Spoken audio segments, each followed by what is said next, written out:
After a long day of work, all he wanted to do was relax. But his son came running into his study with way too much energy for him to handle. "Daddy, can I ask you a question?" "Sure, what is it?" "How much money do you make in an hour?" "That's none of your business. Why are you asking?"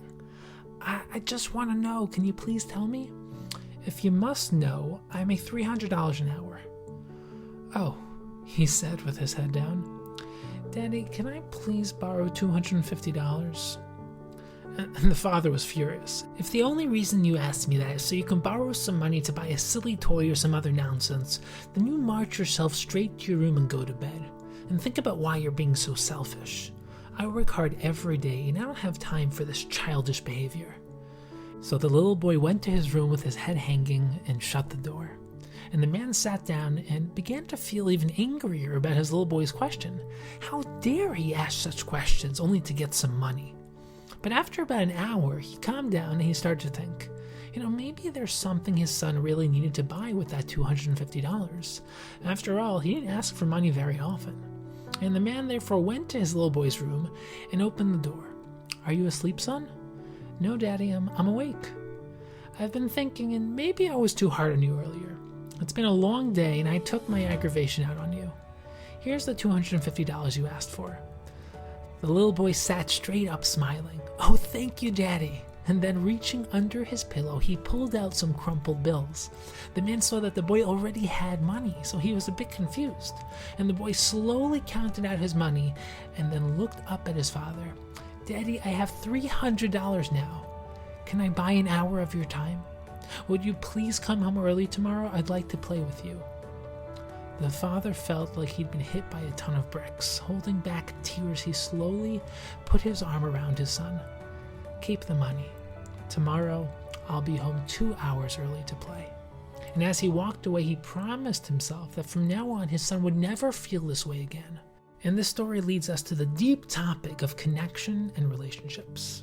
Because there's a widespread problem that plagues humanity, leaving us lonely and disconnected. Many people live their lives in a state of ego, a state of mind in which one views themselves as an isolated being inside their own body, their own mind, their own world, alone and independent. And the consequences of this state of mind are obvious. Because since everyone else in the world is separate from us, we therefore will feel disconnected from them. We'll also likely feel the need to compete with them, to beat them, in order to gain self-worth, in order to convince ourselves that we're good enough. And this often means pushing others down just to feel like we're better than them. We might even hate certain people, or even go so far as to hurt them because they don't make us feel good, or perhaps because they challenge our own self-worth. But most of all, this state of consciousness leaves us lonely, abandoned, and empty. However, there's another option. Rather than succumbing to separation and isolation, we can choose to live in a state of soul, a state of oneness. And this means living with the understanding that while we're each unique individuals, at our spiritual and existential core, we are all one. At root, we are an interconnected self, a single consciousness with a single soul. This is the concept of Klal Yisrael, a single unified self. The Rambam states the one who disconnects himself from the Jewish people has no portion in the world to come. And this is intuitive, though, because Klal Yisrael is one entity, a single body, a single self. If a leaf falls from a tree, it withers. If a finger is detached from its body, it dies. If you remove yourself from your source of existence, you cease to exist. However, it's clear that most people don't experience this state of oneness. We don't naturally perceive ourselves as part of a cosmic self. In fact, the starting point of every person's state is ego and selfishness. And research has shown that children perceive themselves as the center of the universe and believe that they are all that exists. It's only with time that they come to realize that they are but one of billions of people existing in this world, each with their own unique life experience and inner world. However, many people cease their existential and experiential growth at that point. They don't expand further, breaking down the boundaries of consciousness, realizing that they aren't an isolated being, but are rather a part of a bigger whole. They live the rest of their lives as an ego, alone, hollow inside. So the question becomes, how do we break down the walls of our limited ego to expand our sense of self outwards? And the key to this deep principle lies in Parshas Teruma. Parshas Truma is characterized by the voluntary gifts that the Jewish people donate towards the building of the Mishkan, the tabernacle, which is the place where Hashem most potently manifests in the physical world. The emphasis of these donations is their voluntary nature. Hashem commands Moshe to collect from Klal Yisrael whatever their hearts inspire them to give. And Rashi explains that in addition to the required contribution, Hashem allowed them to give whatever they personally felt compelled to donate. So why is this so? Why not specify a required amount? So to answer this question, we have to delve deeper into the nature of giving. Rav Eliyahu Dessler explains that naturally we only love ourselves. And this is not surprising, as each of us only experiences life from our own individual perspective. I can only know what I want, what I need, what I feel. It takes a lifetime of work to understand another person on this level, and to be as committed to their needs as you are to your own. True love, however, is when someone else becomes an extension of your consciousness, when you feel their needs and hopes and dreams as strongly as you do your own. The love that most people experience does not compare to this ideal. I mean, just think about the way we throw the word love around. Someone might say, I love chicken, but then turn around and say, I love my wife. Can these two experiences really be compared? When a person says they love chicken, do they really mean they love the chicken? Of course not. If they love chicken, then it wouldn't be down on their plate. What they actually mean is they love the way the chicken makes them feel. It's themselves that they love. The problem, though, is that too often when people speak of love, they're referring to this kind of love. More often than not, when we say we love someone, we really mean that we love how they make us feel. And if this is true, then what is the actual meaning of love? And how can we create it?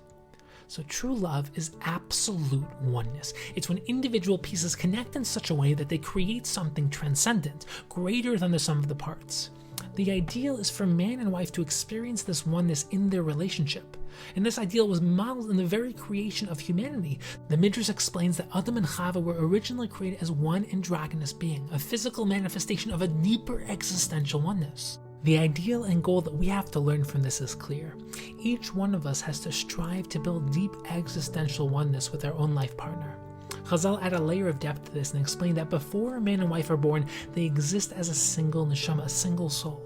And when they're born into this world, they're broken apart and exist as two distinct beings. The goal is then to travel the world in search of your soulmate, choose each other, and then rebuild that original oneness. Adam and Chava are created as one before being split apart to model the oneness that we're striving towards as husband and wife. So if at root we're one, but our natural experience in this world is two-ness and multiplicity, then how do we build and develop an awareness of this oneness? So Rav Dessler explains that the mechanism for creating love and oneness is giving. The logic is as follows. We naturally love ourselves. We also find, though, that parents love their children. Why? Because children are an extension of their parents. We love anything that has a piece of ourselves in it because we personally identify with it. We see it as an extension of ourselves. And this is why we find ourselves loving our ideas, our pets, and all the creative projects that we've spent countless hours working on. Because when we invest ourselves into something, we see a part of ourselves manifest within it, which naturally fosters our love for that object, person, or idea. So it's interesting to observe that parents almost always love their children more than children love their parents. However, based on Rav Dessler's explanation of love and giving, this makes perfect sense. Parents give an infinite amount of themselves to their children. Beyond just giving over their physical DNA, they devote endless time, energy, money, and care to their children. And this is also why the Hebrew word for love is ahava, because the root of this word is hav, which means to give. Because only when we give can we experience true love and true oneness. And the donation process at the opening of Parshas Truma exemplifies this process of creating oneness and love. The Jewish people had to give of their own volition, to choose to donate their possessions to Hashem. This is because love and oneness can only be created and manifest through genuine giving. Hashem gave the Jewish people the opportunity to create a bond of oneness and love with Him. Only by giving themselves to Hashem and recognizing Hashem as the source of their existence could the Jewish people truly create this bond of love and oneness. And it's therefore no coincidence that these donations were directed towards the building of the Mishkan, which is the very center of oneness. It's the place where the Jewish people would connect directly to Hashem. So think about your own life. Are you walled in? Are you afraid of being loved, of loving others? Are you living as an ego? or as a soul? Are you expanding outwards, giving yourself to others? Or are you isolating yourself, living empty and alone? Let's be inspired to give ourselves to others, to build genuine love, and to endlessly expand beyond our limited sense of self into true oneness with our family, our friends, all of Klal Yisrael, and ultimately Hashem.